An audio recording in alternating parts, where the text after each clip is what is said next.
Hello guys, welcome back to my channel. কেমন আছো তোমরা সবাই? আশা করছি ভীষণ ভালো আছো। ভগবানের কাছে প্রার্থনা করি তোমরা সবসময় খুব ভালো থেকো। তো চলে এসেছি আজকে আরও একটা ইন্টারেস্টিং ব্লগ নিয়ে।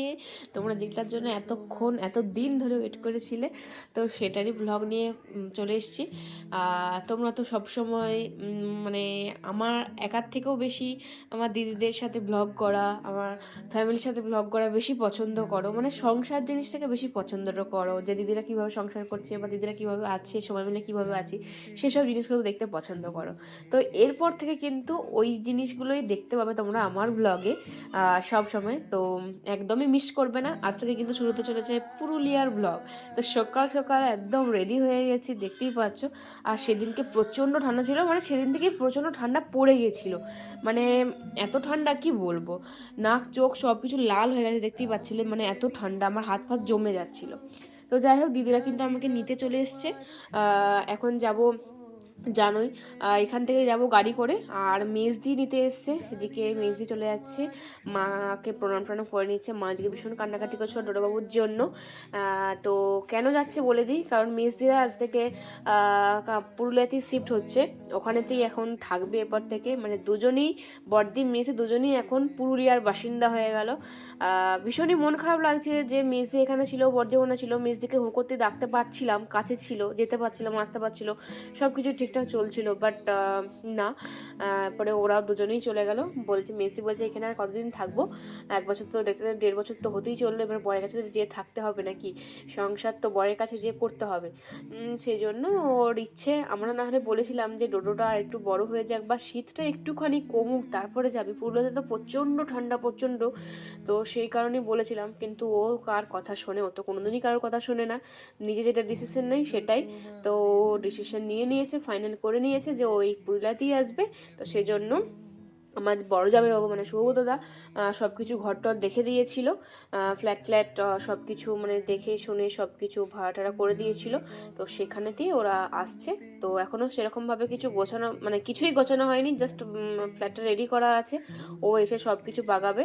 তো সেই জন্যই মাসিমুনি মেসোমশাইয়ের সাথে যাচ্ছে, 2 দিন 1 দিন থাকবে। ঘরটর গোছানো হয়ে গেলে ওখানে একদিন থেকে তারপরে কিন্তু সব মানে গুছিয়ে ডিজে আসে, তারপরে চলে যাবে ওরা। কারণ মাসিমণির তো স্কুল আছে, বেশি দিন থাকতেই পারবে না। ওই শনিবার দেখে এসেছিলাম, রবিবারটা, সোমবারটা খুব জোর, আর মঙ্গলবার চলে যাবে, আর সোমবারে বিকেলে চলে যাবে, এরকম একটা ঠিক করে এসেছিলাম। জানি না তারপরে কি হবে, তো ওখানে যেয়ে তারপর যা হবে দেখা যাবে। আর এদিকে দেখো, আমরা কিন্তু এসে গেছি, আর আমাদের ট্রেনও কিন্তু চলে এসেছে। তো রূপসী বাংলাতে আসছি। রূপসী বাংলা কখনো খুব বেশি যে লেট করে সেটা নয়, ওই 10-5 মিনিট খুব জোর এদিক ওদিক হয়, তাছাড়া কিন্তু একদমই না। আর আমরা ঠিক টাইমে এসেছিলাম, আসতে করতে কিন্তু হয়ে গেছিলো। আর আমরা এবারে রিজার্ভ করে, মানে টিকিট পাইনি আর কি, নাহলে সবসময় আমরা রিজার্ভেশনে আসি, রিজার্ভ করেই আসি, কিন্তু এবারে জেনারেল আসতে হয়েছে। তো প্রথমে সিট পাইনি, তাই যেটুকু একটা সিট পেয়েছিলাম সেটা মানে যেহেতু মাসিমণি ডোডোকে নিয়েছিল, তো মাসিমণিকে বসিয়ে দিয়েছিলাম। তো তারপর সবাই কিছুজন নামতে আমরা কিন্তু কিছুক্ষণের পরই, মানে 5-10 মিনিট পরই কিন্তু আমরা সবাই মিলে সিট পেয়ে গেছিলাম, এক জায়গাতেই বসে পড়েছিলাম। আমি জানলার ধারে ওইদিকে বসেছিলাম একটা সিটে, আর এদিকে মেসোমশাই, মাসিমণি, দিদি, ডোডো সবাই বসেছিল। আর আসার সাথে সাথে কিন্তু মুড়ি এসেছিলো, মুড়ি কিন্তু আমরা নিয়ে নিয়েছি। তো দেখবে খিদে যতটা না পাই, কিন্তু ট্রেনে বসে খেতে ভীষণ ভালো লাগে। সবসময় যেন ইচ্ছে করে খাই, কিছু খাই, মুখটা চলতেই থাকে। ট্রেন যতক্ষণ চলে আমাদের মুখও ততক্ষণই চলতেই থাকে, এরকম ব্যাপার। এরকম কাদের কাদের মানে হয় একটু জানাবে তো। তোমাদেরও যদিও অনেকেই বলেছো, আমাদেরও এরকমটা হয়, কারণ পোস্ট করেছিলাম। এদিকে আমার একটু ভিডিও দিদি করে দিচ্ছিলো। তারপর দেখো চা খেলাম, কফি খেলাম, 2বার ধরে চা খেয়েছি, তারপরে মুড়ি খেয়েছি। এইদিকে কিন্তু তারপরে ছোলা ভেজানো চলে এসেছিলো, একটু বেশ লঙ্কা, পেঁয়াজ, লেবু দিয়ে মেখে দিয়েছিল। ওইটা দেখে খেতে ইচ্ছে করছিল বলে মেজদি বললে নিবি, তাও আমি বললাম যে চল। মানে ও তো একটু এরকম টাইপের আছে, শুধুই খেতে ইচ্ছে করেছে, সেরকম ওর জন্য আমিও খেয়ে নিচ্ছিলাম। তারপরে নিয়ে বললাম যে না, খুব একটা ভালো না। এবার আমি খুব একটা খাইনি, আমি একটা চামচ খেয়েছি। তারপরে ওকে দিদি যে বলছে, ও বলছে আমি খেতে ইচ্ছে করছে না, আমাকে জোর করে খেতে দিয়েছে। সেটা নিয়ে একটু হাসাহাসি করছিলাম। এদিকে মেসি বলছে আমাকে একটা সিনেমাটিক মতন ভিডিও করে দিত। আমি ঠিক আছে তুই দাঁড়া, আমি তোকে করে দিচ্ছি, দেখ, শুধু ভিডিওটা দেখবি আর মানে খুশি হয়ে যাবি একবার। নিয়ে সেটা শুনে খুব হাসছিল। তারপরে আমিও বললাম তাহলে আমাকেও একটা ভিডিও বানিয়ে দে। কিন্তু দেখো সেই মানে ওদের পছন্দ, মানে ওদের ভিডিও করা আমার একদমই পছন্দ হয় হয় না, আমার ভিডিও ওদের ভিডিও অনেক তফাৎ আছে। আমি কি সুন্দর করে ভিডিও করে দিই, আমার মনের মতন করে কেউ ভিডিওটা করে দেয় না, ছবিও সেরকমভাবে তুলতে পারে না, তাও অনেক শিখে করে মানে করতে হয়, একটা টেককে 10 বার নিতে হয়, এরকম ব্যাপার। তাও পছন্দ হয়নি, আর আমাকে তো সেই হাতির মতনই লাগছে, সেজন্য বলছি আমাকে আর করার দরকার নেই, ছাড় বাদ দে। তারপরে দেখো আমরা কিন্তু আমাদের ডেস্টিনেশনে এসে পৌঁছে গেছি, নেমে পড়েছি। আর এরপরে এখন ওঠার পালা, এই সিঁড়ি ভেঙে ভেঙে ওখানে উপরে ওঠা কি যে মানে কষ্টকর ব্যাপার, কি বলবো, ভীষণ কষ্ট লাগে। তো যাই হোক পৌঁছে গেছি, এদিকে টোটো নিতে হবে, আর টোটো নিতে নিতে আবার ঝামেলা লেগে গেছিলো টোটোওয়ালাদের, দুজন টোটোকে বলছে, ও বলছে আমি যাবো, ও বলছে আমি যাবো, তুই যা, ও বলছে ও যা, মানে এরকম ব্যাপার, একটা ঝামেলা লেগে গেছিলো। তারপরে ফাইনালি কিন্তু আমরা উঠে পড়েছি। এদিকে একটা পুরুলিয়ার একটা ব্যানার ছিল, সেটা তোমার সাথে শেয়ার করলাম। তো তারপরে আমরা এসে গেছি কিন্তু হোটেলে, এখানেই খাওয়া দাওয়া করবো আজকে। ভেবেছিলাম যে আজকে এসে এখানে মানে হোটেলেই খাবো, কারণ দিদিদেরকে আর ঝামেলা করাবো না, দিদির চাপ হয়ে যাবে পরে, তো এখন তো দুদিন হবেই এখন পরকে পর। তো আজকে ফাইনালি সবাই মিলে খেয়েই যাই, তারপরে খেয়ে দিয়ে উঠবো, কাজটা অনেকটা হালকা হবে সেই ভেবেই আর কি। এখানে খাওয়া দাওয়া ভীষণ খিদেও পেয়ে গেছিলো বলে এখানেতেই খেয়ে নিলাম আর কি। ডাল, একটা বাঁধাকপি তরকারি, ডাল, ঝুরি আলু ভাজা, পাঁপড় ভাজা, আর নিয়েছিলাম মাছের ঝাল। তো বেশ ভালো করে তৃপ্তি করে খেয়েছিলাম। ভীষণ যে ভালো খাবারের টেস্টি ছিল সেরকমটা না, মোটামুটি আর কি ছিল, ওই খিদে ছোটো যেটা হয় আর কি। বেশ গরম গরম ভাত শীতকালে ভালোই লাগে এরকম ব্যাপার। ভাতগুলো ভীষণ শক্ত ছিল, বাট খেতে ভালো লাগছিল। তো তারপরে খাওয়া দাওয়া হয়ে যাওয়ার পরে এদিকে মাসিমণি এই মিষ্টির দোকান থেকে কিছু মিষ্টি নিয়ে নিয়েছিল, দিদির বাড়ি প্রথম যাচ্ছে বলে কথা, সেই জন্যই মানে মোয়া নিয়েছিল, আর পুরো একটা বক্সে পুরো রসগোল্লা নিয়েছিল, বেশ ভালো। আর এই দেখো ফাইনালি আমরা কিন্তু এসে গেছি দিদির অ্যাপার্টমেন্টের সামনে, কি যে মজা লাগছে, কতদিন পর যে এলাম কি বলবো, প্রায় 1 বছর পরেই এসেছি। সেই এসেছিলাম ফেব্রুয়ারিতে আগের বছর, সেই বোনকে নিয়ে অযোধ্যা বেড়াতে গেছিলাম, সেই তখন এসেছিলাম লাস্ট। তারপরে তো আর আসা হয়নি, বাবা এসেছিলো, মা এসেছিলো, বাবা সে ডাক্তার দেখানো হলো না দুর্গাপুরে, এখান থেকেই যা হয়েছিল দাদাই সব ব্যবস্থা করে নিয়ে গেছিলো, বাবার শরীর খারাপ হলে সব কিছু দেখিয়েছিল। তো খুব মিস করছিলাম, সেই সব কথাগুলো মনে পড়ছিল, মায়েরও আসার কথা আছে। তো দেখা যাক কি হয়, সব কিছু তোমার সাথে তো ব্লগে শেয়ার করবোই। আজকেরটা আজকেই দেখো আমরা এসে গেছি, আর দিদি ওইদিকে তো হাত নাড়ছিল উপর থেকে। সানা তো ভীষণ এক্সাইটেড, আমাদেরকে দেখে ভীষণ হ্যাপি হয়ে গেছে, তাই দিদি সানা আর না এসে পারলো না, বলছে তারা চলেই গেছিলো। আর সানা খুব হ্যাপি, দিদিকে দিয়ে দিলাম মিষ্টির প্যাকেট, এগুলো মাসিমণির তরফ থেকে। দিদি বললো আমি কি করে নিয়ে যাবো রে, তুই নিয়ে চল। আমি বলছি না, তোর জিনিস তুই হাতে নিয়ে নে। এদিকে তো মিমির কোলে উঠে গেছে সানাগুড়ি আমাদের। এদিকে মেজদি বলছে আমি আর উপরকে যাবো না, তোরা যা, আমরা তো খাওয়া দাওয়া করে চলে এসেছি, আমি আর বাবা বরঞ্চ আমাদের ফ্ল্যাটে চলে যাই, কারণ সব কিছু গোছানো বাগানো আছে, কিচ্ছু হয়নি। মানে দিদির বাড়ি শ্বশুর বাড়ি থেকে পুরো একটা ভ্যান গাড়ি করা হয়েছে সব কিছু জিনিসপত্র নিয়ে আসার জন্য, মানে পুরো একদম ডিরেক্ট কতুলপুর থেকে পুরুলিয়া আসবে। আর সুমিতদাও এসেছে বাইক নিয়ে তার সামনে সামনে, কতুলপুর থেকে একদম মানে বৈতল থেকে একদম পুরুলিয়া।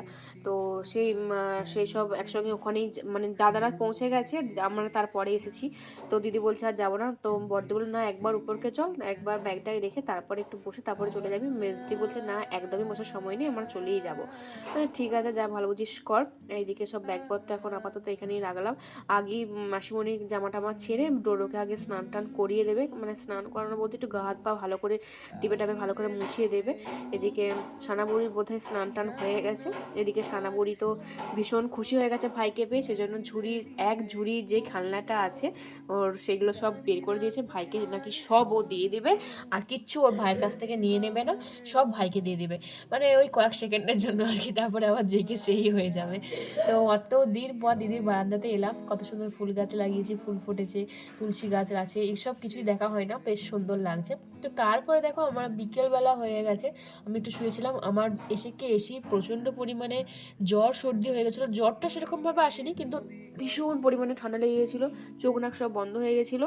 এখনও আমার ঠান্ডা লেগেই আছে, কিন্তু সেদিনকে প্রথম তো সেজন্য ভীষণ মনে হচ্ছিল এক্ষুনি আমার জ্বর চলে আসবে, আমি কিছু উঠতেই পারছিলাম করতেও পারছিলাম না, এরকম ব্যাপার। শুয়েই ছিলাম, সন্ধ্যা হয়ে গেছিলো, এরকম ব্যাপার। এদিকে সানাবুড়ি তো এখন টিভি দেখছে, সে মানে ওই কার্টুন টাটুন দেখছে আর কি। এদিকে টাটা টাটা করছে, আমি ক্যামেরা অন করলেই ও কিন্তু হাই হ্যালো এসব করে। আর আমি এদিকে এই যে কর্সেটটা কিনেছিলাম সেটাই কিন্তু পরে নিয়েছি, এটা এখন পরবো। এগুলো তো কোনো ব্যাপারই না, বেশ ভালো, গরমও আছে কিন্তু বেশ ভালো। এটা এরকম আমার দুটো আছে, আগের বছর মেজদি একটা আমাকে জন্মদিনে দিয়েছিল, আর এটা আমি এবারে কিনলাম। তারপরে এদিকে দিদি দেখো সন্ধ্যাবেলাতে খাবার জন্য পাস্তা বানাচ্ছে, আর এদিকে সানাবুড়ি তো একবার এখানে উঠছে ওখানে যাচ্ছে, কি করবে বুঝতে পারছে না। আর মেসোমশাই, মেজদি, সুমিত্রা সবাই এখন ওদের ফ্ল্যাটেই আছে, ওরা কেউ আসেনি। সেই মেজদি তখনই বেরিয়ে গেছে, তারপর থেকে এখনো পর্যন্ত ঘর ঢোকেনি। সব কিছু বাগিয়ে যাচ্ছে, আজকে নাকি একটা রুম ডাইনিং সব কিছু সেরেই আসবে সেরকম করেই মানে ফাইনাল করেছে। তারপরে গিজার লাগানো, অ্যাকোয়াগার্ড লাগানো, এসব সব কিছু মিস্ত্রি আসবে, এসেছে, সব কিছু ব্যবস্থা করছে, কোথায় কি লাগাতে হবে, খাট কোথায় সেট করতে হবে। সৌগতদা সব কিছুই মানে ব্যবস্থা করে দিয়েছিল, লোক টোক পাঠিয়ে দিয়েছিল কখন কি করতে হবে। তাও সেরকমভাবে কেউ কিছু করেনি, দিদিরাই সব কিছু করেছে। দিদি তো জানোই ভীষণ এসব ঘর বাগানোর দিকে ভীষণই এক্সপার্ট আছে, কোথায় কি রাখতে হবে করতে হবে, মানে ভীষণ ভালো। ও পুরো ফ্ল্যাটটা পুরো ফাঁকা ছিল, আমরা এসেছিলাম দেখেছিলাম, কারণ দিদি বড়দি যখন প্রথম ফ্ল্যাট ছিল ওই 1 BHKতেই ছিল, আর মানে ওই ফ্ল্যাটেই আর কি, অ্যাপার্টমেন্টে।